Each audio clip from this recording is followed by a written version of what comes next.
സന്ദീപ്, ബി.ജെ.പിയുടെ പ്രതീക്ഷ എന്താണ്? ഹരിപ്പാടിങ് എടുക്കുമോ? എല്ലാവർക്കും നമസ്കാരം. ഹരിപ്പാടിനെ പറ്റി പറയുമ്പോൾ ഒരുപക്ഷെ ഹരിപ്പാടിൻ്റെ ഏറ്റവും വലിയ മാറാപ്പ് എന്ന് പറയുന്നത് ഇവിടുത്തെ MLA തന്നെയാണെന്നാണ് എനിക്ക് തോന്നുന്നത്. കാരണം അദ്ദേഹം കേവലം ഒരു MLA മാത്രമല്ല, കേരളത്തിലെ ആഭ്യന്തരമന്ത്രിയായിരുന്ന ആളാണ്, പ്രതിപക്ഷ നേതാവായിരുന്ന ആളാണ്, കേരളത്തിലെ തന്നെ കോൺഗ്രസ് പാർട്ടിയുടെ അധ്യക്ഷനായി ഇരുന്നയാളാണ്. ഞാൻ മനസ്സിലാക്കുന്നത് ശരിയാണെങ്കിൽ 26-ാം വയസ്സ് മുതൽ അദ്ദേഹം മന്ത്രി പദവിയോ MLA പദവിയോ MP പദവിയോ ഒക്കെ അലങ്കരിക്കുന്ന ഒരാളാണ്. അതിൽ 25 വർഷം അദ്ദേഹം ഈ ഹരിപ്പാട് നിയോജക മണ്ഡലത്തെയാണ് പ്രതിനിധീകരിച്ചത്. അപ്പോൾ അദ്ദേഹത്തിൻ്റെ എന്തൊക്കെയോ ഇവിടെ ചെയ്ത രീതിയൊക്കെ പറഞ്ഞു. ഞാൻ 1-2 കാര്യങ്ങൾ മാത്രം, ഞാൻ വിശദമായി അദ്ദേഹം ഈ പണിത കെട്ടിടങ്ങളുടെയൊക്കെ വിവരങ്ങളൊന്നും ഞാനിവിടെ പറയുന്നില്ല. കാരണം അത് വികസനത്തെ പറ്റിയിട്ടുള്ള സങ്കല്പത്തിൻ്റെ പ്രശ്നമാണ്. കാരണം കെട്ടിടം പണിയുന്നതാണ് വികസനമെന്ന് വിചാരിച്ചാൽ അത് വലിയ വികസനമാണ്. പക്ഷെ കെട്ടിടം പണിയുന്നതല്ല വികസനം എന്നതാണ് നമ്മുടെ നയം. അതവിടെ നിൽക്കട്ടെ. രമേശ് ചെന്നിത്തല ആഭ്യന്തരമന്ത്രിയായിരുന്ന ഒരാളാണ്. എനിക്ക് തോന്നുന്നു കേരളത്തിൽ ഒരു ആഭ്യന്തരമന്ത്രിയുടെ മണ്ഡലം എന്ന നിലയിൽ ഒരു DYSP ഓഫീസ് ഹരിപ്പാട് അനുവദിപ്പിക്കാൻ പോലും രമേശ് ചെന്നിത്തലയ്ക്ക് സാധിച്ചിട്ടില്ല. ഇന്നും കായംകുളം DYSPയുടെ കീഴിലാണ് ഹരിപ്പാടിൻ്റെ ക്രമസമാധാനം പോകുന്നത്. 1. 2, ഇവിടെ കഴിഞ്ഞ ദിവസം വന്നപ്പോൾ എന്നോടൊരാൾ പറഞ്ഞു, ഹരിപ്പാട്ട് ഒന്ന് ഇറങ്ങിയാൽ ഒന്ന് മൂത്രമൊഴിക്കാൻ ഹരിപ്പാട് നഗരസഭയിൽ വന്നിറങ്ങുന്ന ഒരു മനുഷ്യന് ഒരു മൂത്രശങ്ക തോന്നിയാൽ മൂത്രമൊഴിക്കാനുള്ള സംവിധാനം ഇവിടെ എവിടെയുമില്ല.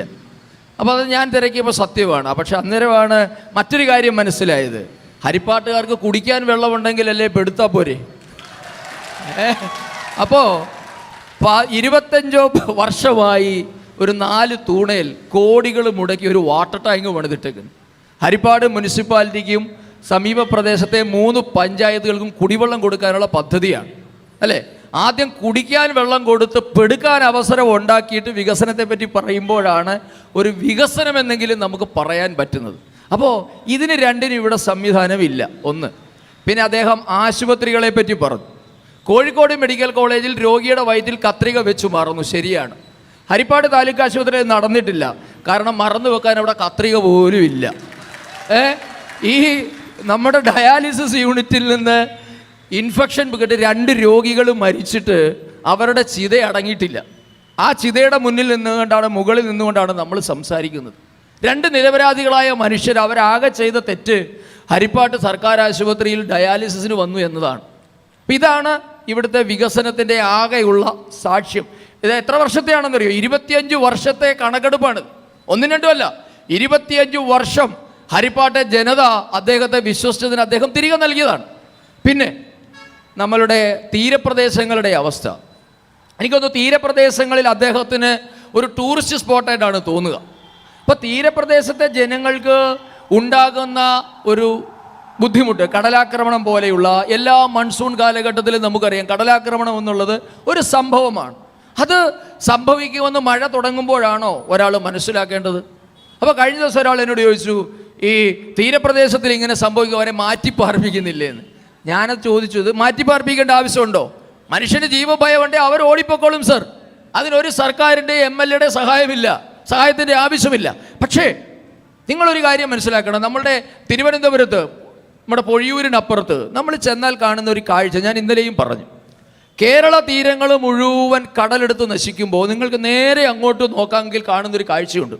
തമിഴ്നാടിൻ്റെ തീരപ്രദേശം വളരെ മനോഹരമായി അവർ കടൽ ഭിത്തി കെട്ടി സംരക്ഷിച്ചിട്ടുണ്ട്. അവിടെ ഒരു കടലാക്രമണവും ഇല്ല. അപ്പോൾ കേരളത്തിൻ്റെ തീരപ്രദേശങ്ങളിൽ ഇത് സംഭവിക്കുന്നതിന് കാരണം ഇത് കോടികളുടെ, 100 കണക്കിന് കോടിയുടെ വ്യവസായമാണ് കടലിൽ കല്ലിടുക എന്നുള്ളത്. നമ്മൾ കടലിൽ കായം കലക്കുക എന്നൊരു ചൊല്ല് നമ്മുടെ മലയാളത്തിലുണ്ട്. അതിൻ്റെ മറ്റൊരു രാഷ്ട്രീയമായ വശമാണ് കടലിൽ കല്ലിടുക. എത്ര ലോഡ് ഇട്ടു, എവിടെ ഇട്ടു, ആർക്കും അറിയില്ല. എവറി ഇയർ കൊണ്ടിടുകയാണ്. ഇതാണോ ശാസ്ത്രീയമായ പരിഷ്കാരം?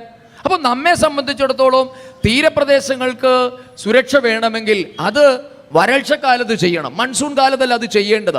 അപ്പോൾ ദീർഘദർശിത്വം ഉള്ള ഒരു ആസൂത്രണം ഇവിടെ നടക്കാതെ എല്ലാ വർഷവും മൺസൂൺ കാലഘട്ടത്തിൽ കടലാക്രമണം ഉണ്ടാകുമ്പോൾ അവിടെ പോയി ഫോട്ടോഷൂട്ട് നടത്തുകയാണ്. MLA വരുന്നു, കരയുന്നു, കെട്ടിപ്പിടിക്കുന്നു, ഫോട്ടോ എടുക്കുന്നു, ഫേസ്ബുക്കിൽ ഇടുന്നു, കഴിഞ്ഞു. പിന്നെ ദുരിതാശ്വാസ ക്യാമ്പുകൾ സന്ദർശിക്കാം, മരണം പെട്ടാൽ മരണക്കാരുടെ വീടുകൾ സന്ദർശിക്കാം, റീത്ത് വെക്കാം. എന്തൊക്കെ അവസരമാണ് MLA ക്ക് കിട്ടുന്നത്? എനിക്ക് തോന്നുന്നു അത്തരം അവസരങ്ങൾ കിട്ടുന്നുണ്ട് അദ്ദേഹം ഇതിനകത്തൊന്നും പരിഹാരം കാണാത്തത്. അപ്പോൾ നമ്മെ സംബന്ധിച്ച് ഒരു ഭരണാധികാരിയിൽ നിന്ന് നാം പ്രതീക്ഷിക്കുന്ന മിനിമം എന്താ? പാലം പണിയലാണോ? അതാണോ ഭരണാധികാരിയുടെ ബേസിക് ചുമതല? റോഡ് പണിയലാണോ? ഇതൊക്കെ നാച്ചുറലായി നടക്കേണ്ടതാണ് എന്നാണ് ഭാരതീയ ജനതാ പാർട്ടിയുടെ നയം. കാരണം ഒരു പുഴയുണ്ടായാൽ ആ പുഴയ്ക്ക് അപ്പുറത്തേക്ക് ജനങ്ങൾക്ക് പോകണമെന്നൊരു ആവശ്യമുണ്ടായാൽ അവിടെ നാച്ചുറലി ഒരു പാലം വരണം. അതിന് ഒരു എഞ്ചിനീയർ വിചാരിച്ചാൽ മതി. അതിന് വലിയ ഭരണാധികാരിയും വലിയ അഡ്മിനിസ്ട്രേറ്ററും ഒന്നും ആകേണ്ടതില്ല. അപ്പം നാച്ചുറലി നടക്കേണ്ട കാര്യങ്ങളെ റോഡ് ടാർ ചെയ്തു, പാലത്തിന് തറക്കല്ലിട്ടു, ഇതൊന്നുമല്ല വികസനം. ഹരിപ്പാടിനെ സംബന്ധിച്ച് അടിസ്ഥാനപരമായ എത്രയോ പ്രശ്നങ്ങളുണ്ട്.